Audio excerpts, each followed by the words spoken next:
ኢቢሲ ጽንፈኛ የዲያስፖራ ኃይሎችና ኢትዮጵያን ለማፍረስ የሚጥሩ አካላት ግንኙነትን የተመለከተ መረጃ በተከታታይ በማድረስ ላይ ነው። የዛሬው ትኩረታችንም ሰሞኑን የጽንፈኛ ዲያስፖራውን የፖለቲካ መድረክ ከተቆጣጠሩት ርዕሰ ጉዳዮች አንዱ የሆነው የኦሮሚያ ነጻነት የሽግግር ቻርተር ነው። ቻርተሩ ኦሮሚያ በቂም ተገዝታለች የሚል መነሻ አለው። ለዚህም የመጀመሪያና ብቸኛ መፍትሄው ኢትዮጵያን መበታተን ነው ይላል። ይህንን አቋማቸውንም በቅርቡ ለንደን ላይ ባደረጉት ስብሰባ አስታውቀዋል።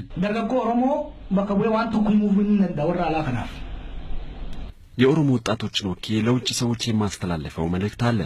ካሁን በኋላ በዚያ አካባቢ ቢሆን ታግለን የራሳችንን ሐቅ አስመልሰን የሌሎችን ሐቅ ጠብቀን አብረን መኖር እንችላለን። ካልሆነ ግን ይችን ሀገር በታትነናት ጥለናት እንሄዳለን እንጂ እንደ ከዚህ ቀደሙ የማይረቡትን ሰብስበው እላያችን ላይ ጭነው እንዲያስተዳድሩን አንፈቅድም።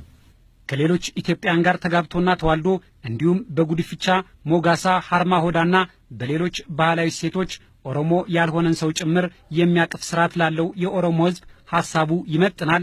ምን አይነት ታሪካዊ እሴት ሲኖረዋል?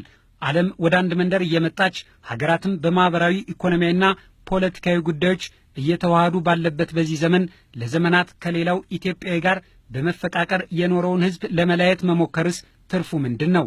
ኦሮሞ ደመቀ ጃረሜ ሂደቴ ኢትዮጵያ ብትነሱ ቀን ኦሮሞ በንቃት ተደራጅቶ ታጥቆ ኢትዮጵያን መበታተን አለበት። ኢትዮጵያ ስትበታተን ብቻ ነው ኦሮሞ ሰላሙን የሚያገኘው።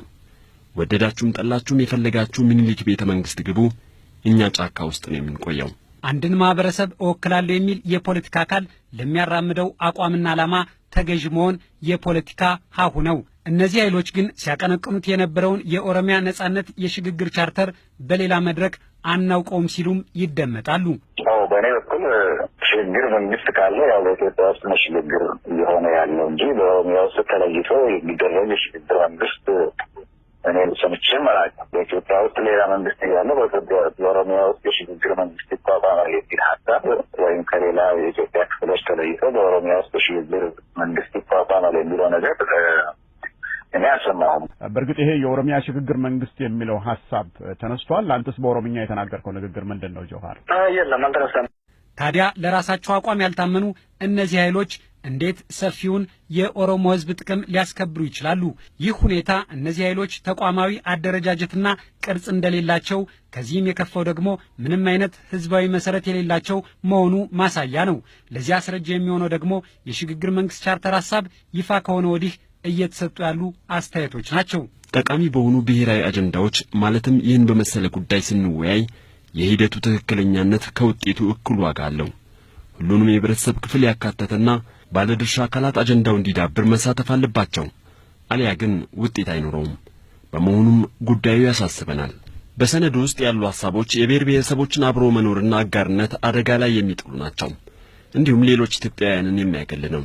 ሰነዱ ካልተስተካከለ ልንቆጣጠረው የማንችለው አደጋ ያመጣል።